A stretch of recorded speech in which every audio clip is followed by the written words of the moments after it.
Hi, Jay. Hi, Joe, you right? Yeah, I'm good. Okay, so we've met today because we're going to, or we're at Prime Park for starters, which is important for us both, and we're going to have a chat about a few things. Do you want to explain what that is? Yeah, sure. Hi, I'm Jay. I'm 53 years old. I've been married 31 years to my beautiful wife, Ruth, and I've got three lovely daughters, Vicky, Becky, and of course, Tilly. So we're here today to talk a little bit about the brain tumour that she got diagnosed with at the age of 12 and the experience that we had throughout that period of time, and how it, and just like how things are going on now towards the future. So. Okay, yeah, well, already you've explained enough to start with about what you've had to put up with and how you've done a great job to get as far as you have. Do you want to explain a little bit more before we go for a walk? Yeah, sure, yeah. So we'd just got into lockdown in 2020, and she was 12 years old at the time. She just started at a new school, like I said, because everything had gone into lockdown. She was working a lot at home with a laptop that the school had provided. She started complaining about headaches and her eyes hurting, and we thought it was because she was doing so much work on the laptop. This continued into the start of 2021, so I thought we'd better get her eyes tested, because I'm partially sighted, and I thought something was going wrong with her eyes in that way. So we got to the opticians, they checked her eyes, they said they were perfect.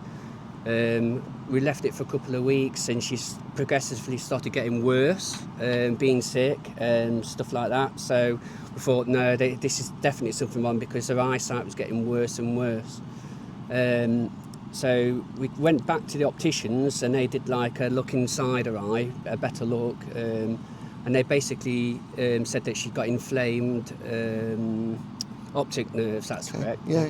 Her optic nerves were inflamed, and this was causing her eyes to think, and they said anything could have been causing that, whether it was like having a cold or just any sort of like virus could potentially inflame her optic nerves. But they said that they'd better get it checked out at the hospital. So we had an appointment at the eye clinic at the hospital in Derby a couple of days later. Whilst they were checking her eyes, they weren't able to get her eye to react properly. They put some eye drops in, and her eyes had gone really fixed and dilated, and they couldn't get it to refocus. Okay. So when they went through to a specialist, he basically said, you need to go straight over to accident emergency. So we didn't know what could be causing that problem. We spent the whole day there. Because it was locked down, there was only one of us allowed to be with her, so I stayed with her whilst the mum was at home. They did an MRI. She was there for hours, and then literally just asked me to come into a side room and said that they'd found a mass on her brain. I asked whether it was cancer, and they said, we can't tell you whether it is or not. It needs further exploration. Yeah. So we had to basically go back into the room and tell Tilly that she'd got a brain tumour. Obviously, that was pretty distressing for myself and for her. You know, the thing that I always remember is she asked me whether she was going to die, and that's not something you expect to hear from your daughter at the age of 12. So they said that they were going to send her straight over to the QMC. Yeah. Because they've got a specialist head unit, neurology and I was there myself. So they basically said that. So they said, like, can you get your mum to come down, like Tilly's mum, to come down, but only one of you can come over to Nottingham. So Tilly said that she wanted it to be me. I mean, like, it was pretty distressing for her mum as well, because she'd only found out, and then I had to basically tell her over the phone, and she needed to come down now. So she came down, we had a hug and everything, and then we got rushed over to Nottingham in an ambulance, and that's basically where the treatment started. Okay. And it happened as quick as that. So yeah, that must have been really hard time for you, you know. I mean, I can't imagine how much it must have hurt you for starters, then being worried about it all. But Yeah, it's the start of something that we're going to speak more about anyway. So we'll go for a little walk around Pride Park, which we're used to anyway, and we'll have more of a chat about Tilly and the kind of things that you and your family have had to work with. Yeah. Okay, cool.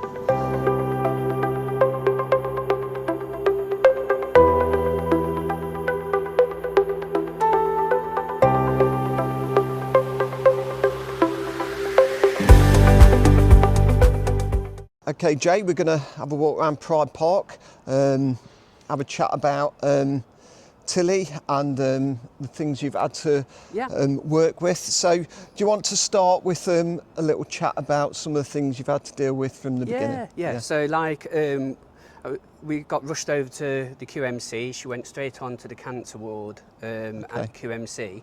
Yeah. And everything just was like lightning.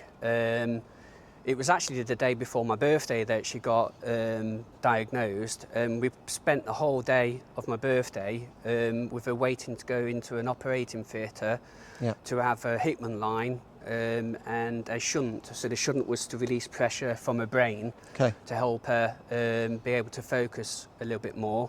And basically everything started from there. So about 2 days later, they started her on a chemo, and she had to have four courses of chemotherapy, and that basically lasted for about 4 months, and that made her extremely ill. The shock primarily is that before she was diagnosed, we would think that she was a normal child going through, but then all of a sudden there's a very, very quick decline, and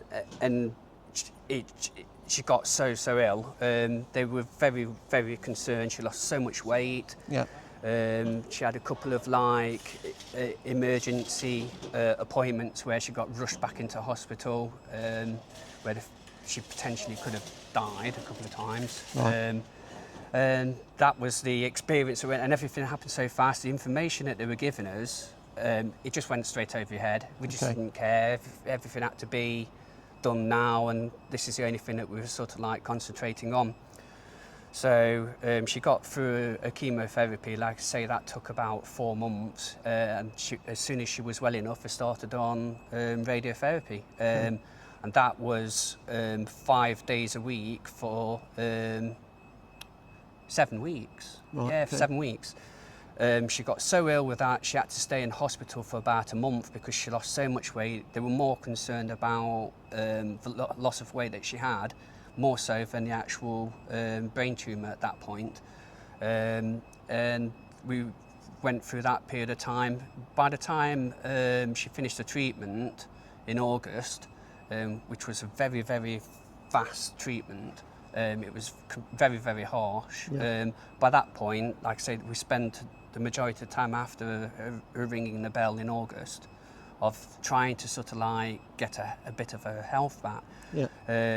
She got rushed into hospital in the September of that year because her shunt got severely infected, and they had to basically remove the shunt, do some plastic surgery on her head. And in that period of time, she was starting to, I think we turned the corner at that point. She started getting better. And basically, I can't remember what was causing it. So because we were based in Nottingham, and this is the bit where Derby gets sort of involved, because like you and I were hardcore Derby fans. Everything at the hospital seemed to be about Derby, about Nottingham Forest. So I said to Tilly, like, I know, we'll get some Derby shirts and we'll come and wear the Derby shirts. So we got a photo of us like in the hospital in Nottingham wearing a Derby shirt, and I posted it on social media. And that's basically where Derby County sort of like got involved, because Curtis Davis had noticed it. Good player. On a great guy. He noticed it, and he sort of like got a little bit involved with Tilly. And Derby County and the Derby County Community Trust got involved from that point onwards, and that's probably like the next part we're going to talk about. Yeah, yeah. So, yeah. That's great. Just a little thing about what you just said. When you say they rung the bell, I think I know what that might mean. Yeah. What does that mean? So it's just like some people like to do it, some people don't. Yeah. Because like some people don't get the chance to ring the bell because it's classed as the end of the treatment. Yeah, yeah. And although it was the end of Tilly's treatment, she still has the brain tumour even still now. Yeah, They couldn't operate to remove the brain tumour, but it was sort of like a symbolistic thing of finishing the treatment, because the hospital used her as a poster girl. They videoed it and everything, and BBC Radio Derby and is it Twiggy? Yeah. They got involved and on that, and so did actually East Midlands Today got involved as well, and they interviewed her. And then, like I say, it just sort of like, I don't know, that was a turnaround in the way that Tilly was, and I think she really, really liked it, that people were interested in the story and she could do something positive about brain tumours, and like certainly with children with brain tumours, about how she could help to promote that there is something out there after being diagnosed with the brain tumour. Yeah, which is honestly that's the start of a really positive thing about everything, and just shows what a great thing you've had to do to get to the point you've got to. Just one little more thing. I'm sure there's a seat round here that you. We had a season ticket. It was brought the first year that we came was like in 2022 after we got relegated. Yeah. And it's one of the seats here. Right. It got donated. Unfortunately, my memory is not great after the experience, and I can't remember, so I'll have to recheck. But Phil Lowe at the Rams Heritage, he basically nominated us to Matt. I think his name was Matt. Yeah, and he basically he bought us a season ticket for Tilly and myself. So that we could come and watch the football quite a lot. And of course, with us sitting right here, we're right near where the players always used to warm up. Yeah, that's it, yeah. If the subs anyway. So like, for instance, at that period of time, Curtis got a little bit of an injury. No, it was the season. He actually won Player of the Season that year. I can remember that, yeah. But a couple of times, if he was a sub, he'd be warming up here, so Tilly used to really, really love it. Of course, he'd wave sometimes. Oh, that's great, so, yeah. And I know Phil Lowe as well, because I'm also part of the Rams Heritage Trust, and what a lovely guy he is as well. He's been very supportive of Tilly all the way through. He used to always like send a little bit of money so we could go and get like a meal somewhere, and he was a brilliant guy. Yeah. Good.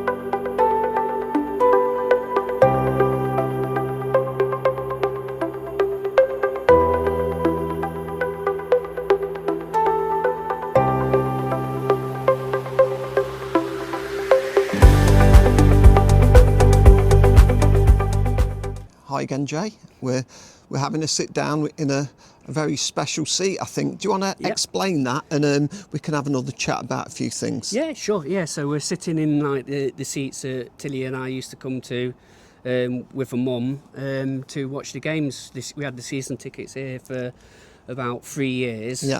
Like I say, the first year it was donated to us, so that was an amazing sort of like thing to experience really, and be able to come to the games. Yeah. So we decided to continue with that for a couple of years, and during that period of time, obviously, we got promotion back to the Championship. Yeah. So Tilly's she has this thing called hypervigilance, which is basically where if we were to talk about things that could potentially happen or go wrong as a normal person, let's say a normal person, they're able to sort of like, oh no, don't be silly, those sort of like things don't happen. But because after everything that Tilly had been through, she was unable to do that. So she would always look at the worst case scenario of something and see that was a very high potential that was going to happen. So like if there was going to be a car crash, she used to think, she couldn't differentiate that it couldn't potentially happen. The chances of it happening to her weren't very high, but in her mind, she'd be seeing that. So she was always that, but she'd also used to worry about, for instance, getting into trouble with things like So she is a good girl. Yeah. And she doesn't anyway do anything wrong. So the slight inclination of doing anything wrong, she'd be very, very against that. So obviously we won promotion, and we were here the day that we gained promotion. And they were doing the notices and telling over the tannoy, please don't come onto the pitch. So you could see as we were getting towards the end of the game, and it was virtually guaranteed that we were going to get promotion, you could see all the people filtering towards the edge of the pitch. So I was like, come on, Tilly, let's go on. And she was like, no, I can't do that, we'll get into trouble. But she was like, no. So the whistle went, and everyone started piling onto the pitch, and Tilly just sort of like, all right, go on then. So we climbed over the barrier in front of us, because obviously we're in the front row, because it's a seat for disabled people. So we managed to help her get over the barrier, and then we sort of like got onto the pitch, and it was sort of like being a part of that whole experience of us getting promotion. It was just amazing. And like even though we stayed on the outside of the pitch, it was really, really nice to see Tilly doing something where she joined in with something that probably did not seem to be the best, but I mean, like, it was to be expected. I mean, everyone knew that the pitch was going to, everyone was going to crowd onto the pitch, so we got really, really involved with that. So, like I say, we've got some really, really good memories with Derby County and the Derby County Community Trust. But like as I said before, that all started with like Curtis Davies getting involved. So it started off, he wanted to send his shirt. I think it was a special shirt as well, because I think it was the shirt he wore on his 400th appearance for league football. And so he sent that and he signed it, and we got a chance to meet him because we were given tickets by the Community Trust to come down, and it brought us down pitch side, and we got Tilly actually got a chance to meet Curtis, because I'd met him a couple of times before then, but this was the first time that Tilly had got to meet him. And she loves Curtis. He's a great guy. Whenever we've seen him on about 4 or 5 different occasions, and he always has a chat. He always asks how Tilly is if she's not with us, but he always gives her a hug when he sees her, and he's been so supportive. So and other things that the trust had done, because they gave us the tickets to come to the game. There was an award ceremony for the Community Trust where they had their annual award ceremony, and they asked Tilly to come down and receive a trophy, just basically for it was to do with the trust itself and the Rams Family Fund, where they provide tickets for people that can't come down to the games normally, which we couldn't at that point, and they provided free tickets for people to come down. So just to sort of celebrate that, and how people had been donating money to go into buying those tickets. So as it turned out, Curtis was here because at that point he was the captain, and he came. He was there with Liam Rossini, and Liam Rossini has been he was always talking to Tilly and asking about her as well. So I've always got good things to say about Liam, and I like to see him when he's doing well as well, because he's a great guy too. So Curtis was like, I didn't know that Tilly was going to be here and receiving a thing, because he said he couldn't see us sitting around. When they said, they're going to give Tilly this award, he was upon the stage, and we walked up onto the stage to receive the award from him. And he did this beautiful speech, because they were asking about it and everything. And I don't know, everyone was crying from what Curtis had to say. And then they were like, have you got anything to say after that? And I'm like, how can I say anything after this? So we were talking about how brilliant Curtis had been with the support of Tilly, and like I said, with Derby County, and like even David Clowes and his wife. We've had a chat with them on more than one occasion, and they've always been so supportive of Tilly.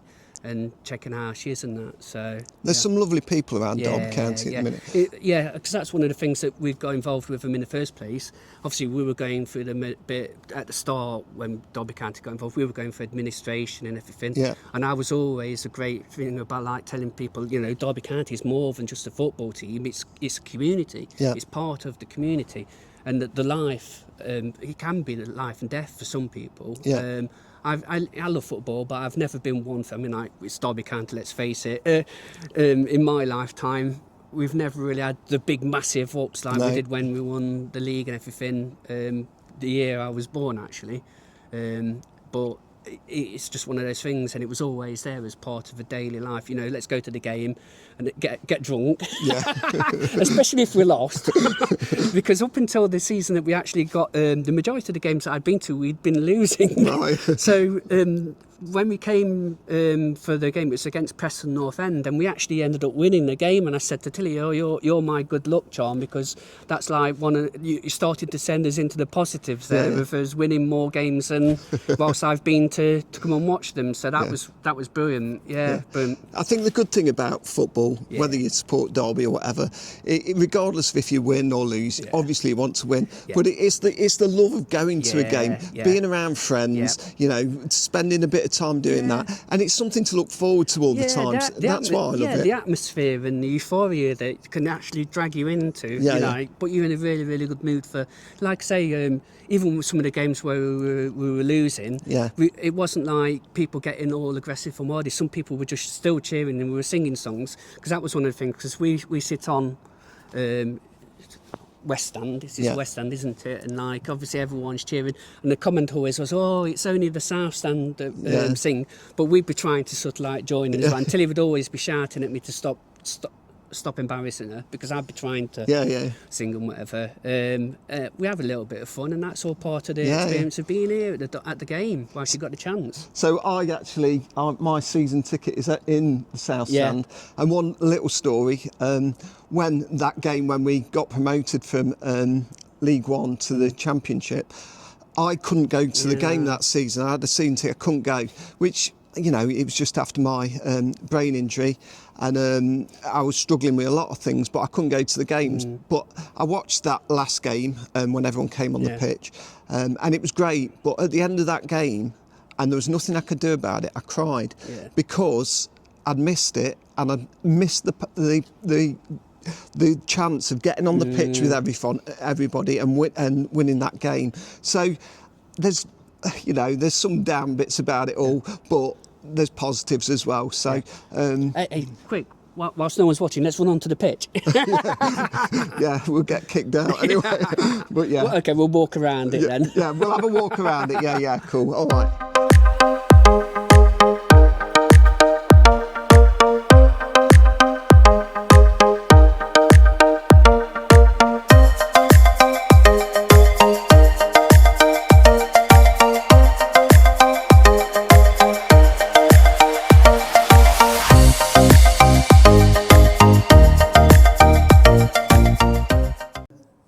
Jay, we're in the Harrison's Hub, which is a lovely little room now. We're also with Derby County's Heritage, which has only started probably, I think, 2-3 years now. But everybody loves to come and see some heritage of a club, so it's a great little start, that is. So, do you want to have a chat about the future and the positives for Tilly, and where the plans are for both of you really now? Yeah, so like I said when we were outside, like she got to a point where things just seemed to sort of like turn around, and that was moving towards the Christmas of 2022.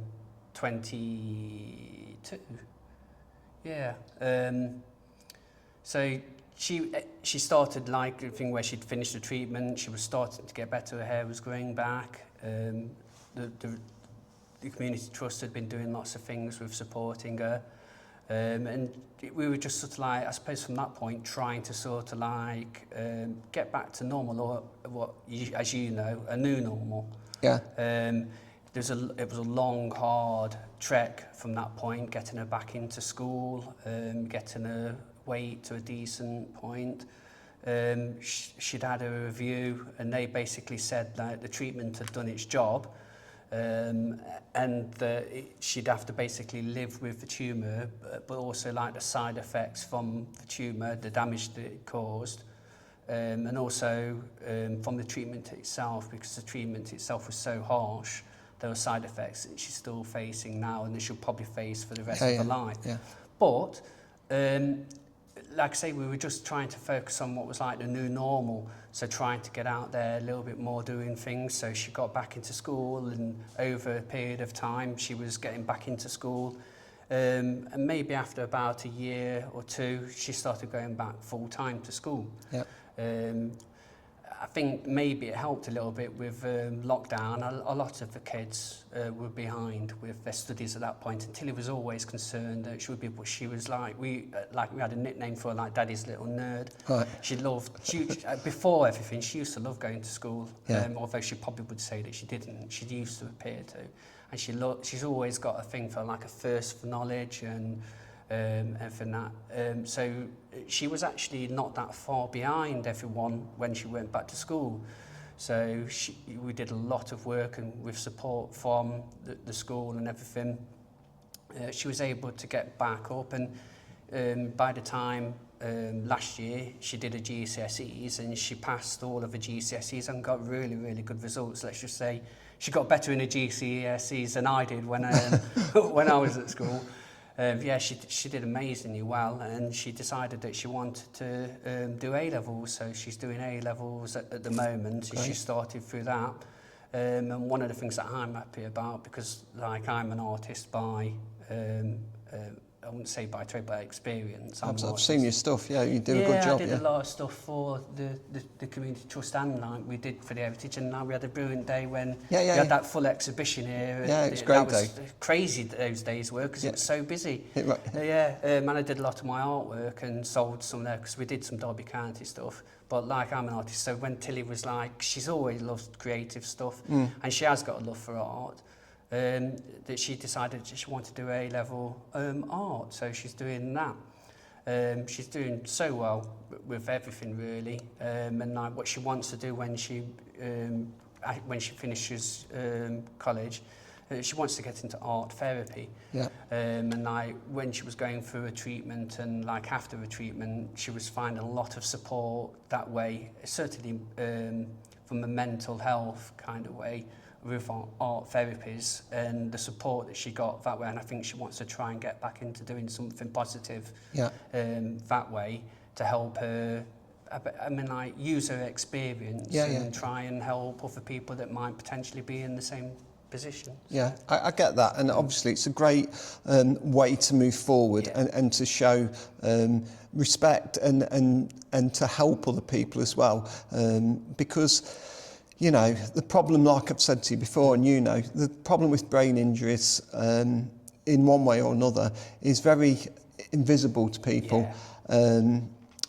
I had one punch, punch, but even though it's slightly different to Tilly's, it's very similar in a lot of ways. They're still classed as an acquired brain injury, and that's all these things that we've sort of like from the experience we had. The things that people just don't know about. People don't know about, you know, my experiences from brain tumours, how many different brain tumours there are, the lack of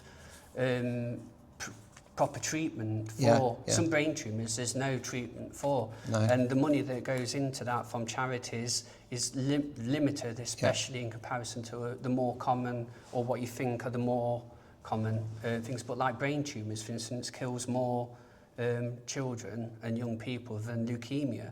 And leukemia for a long period of time had been that thing, but like, so the money was going into the leukemia research, but it's just not there when it comes to brain tumours. So a lot of people aren't aware of that sort of things, and like exactly like you say, because now if you look at her, she looks like a normal 17-year-old. There's those things where the damage that was caused internally, mentally, as well as physically, just people just don't notice that. So it's one of the things that we talk, for example, like with the seat that she got at Pride Park when she got at the fund, and when she was not in a wheelchair, she still needed that thing, and she can't just like when there's lots of people around her. So that sort of like supporting those space for like brilliant for her, and she needed that support. Yeah. But like you say, people look at her and they think that she's getting preferential treatment, but Yeah. it's not No. at all. So that's what seems to be the case nowadays with a lot of the, certainly around brain injuries and so on, where people just you can't see it. No. So people don't really give you the empathy and the support that you need sometimes. Yeah. And that's a bit of a problem. Yeah. And hopefully, as time goes on, there's better things that can be done about support with that sort of like I thing. agree, yeah. Like I just said, it's an invisible disability, but everybody's still got a story. Yeah. Everybody's still got positive things, Yeah. and I think that's something that should be looked at a lot more as well, definitely, with everything. Yeah. So, okay, we'll probably go for a little walk outside now and have a little chat to finish off everything you've done today, and I thank you for that. Yeah, no problem. And also, obviously, for Tilly, hopefully she can have a look at this and get really positive about it.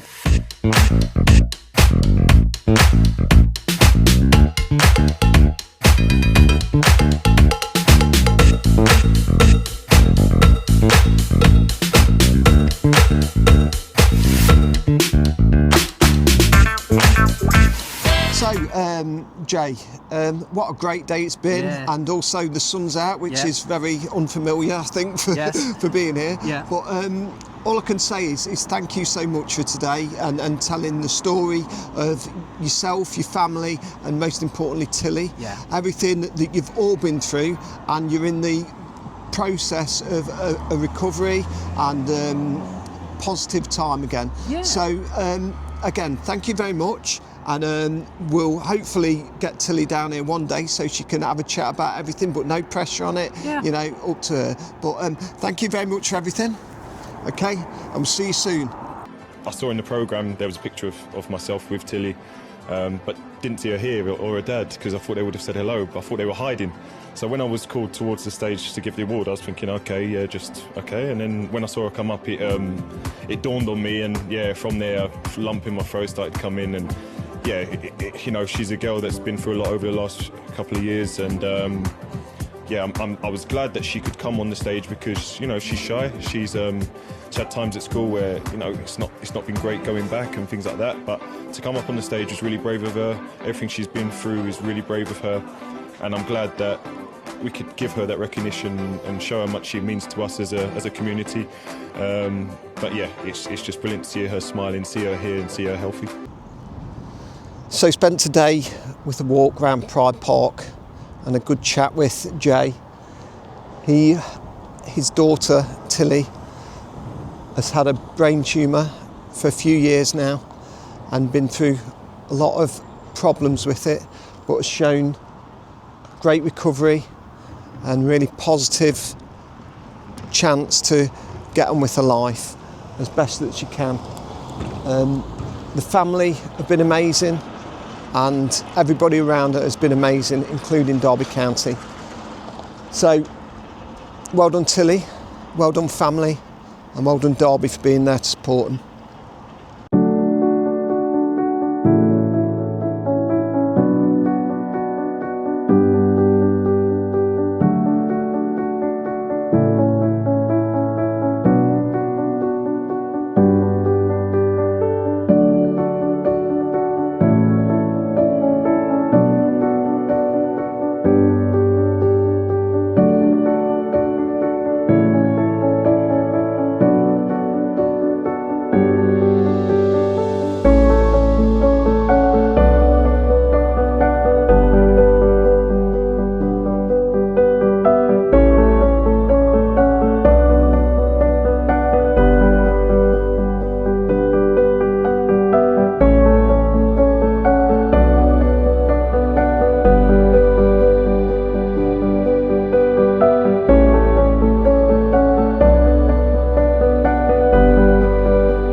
Our history's full of legends and football played on high.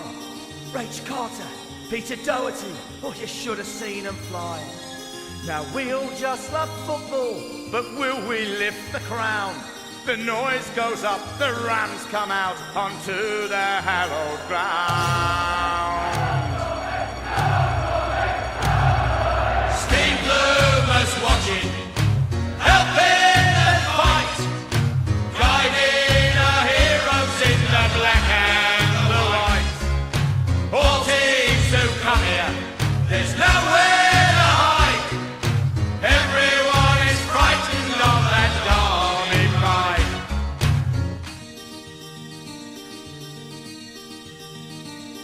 The Rams just play football that make our hearts so proud. McFarland and Hector were names to thrill the crowd. And if you love or hate us, just wait until we score. The ball goes in, the stands light up, and how the mighty roar.